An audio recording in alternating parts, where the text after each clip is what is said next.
85% of Filipino nurses are banned from working in our hospitals, while in the States, they can take an international exam and get to work within a couple of weeks. In Toronto, I don't know if it's true out here, in Toronto they say if you have a heart attack, call an Uber, because the Uber driver is probably a doctor.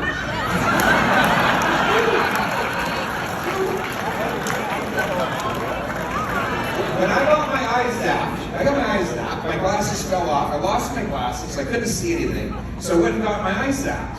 And now I can see better.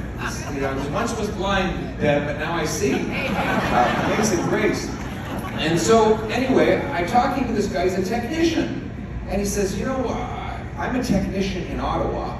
I'm an eye surgeon in Dubai.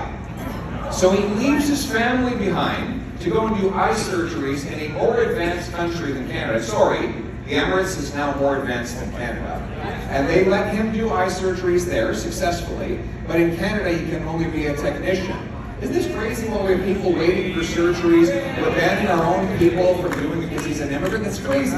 Here's my common sense plan. We have something called the Red Seal for the regulated trades. We've had it since 1952. The feds brought the province together and said a mechanic is a mechanic, an electrician is an electrician. We got a mechanic right here.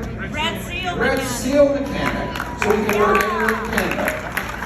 Another one over here. What do we got there? Another, lots of Red Seal mechanics.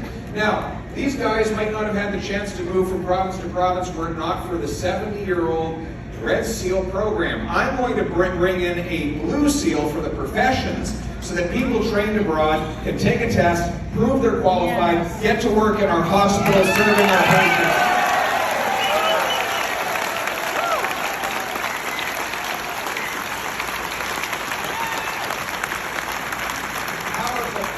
For everybody who wants them to bring them home. But how do you bring home a paycheck if you don't have a home?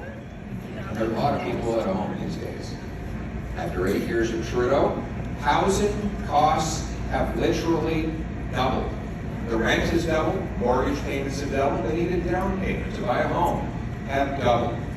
They now have touched 25 years in Toronto and 29 years in Vancouver for the average family to save up for a down payment.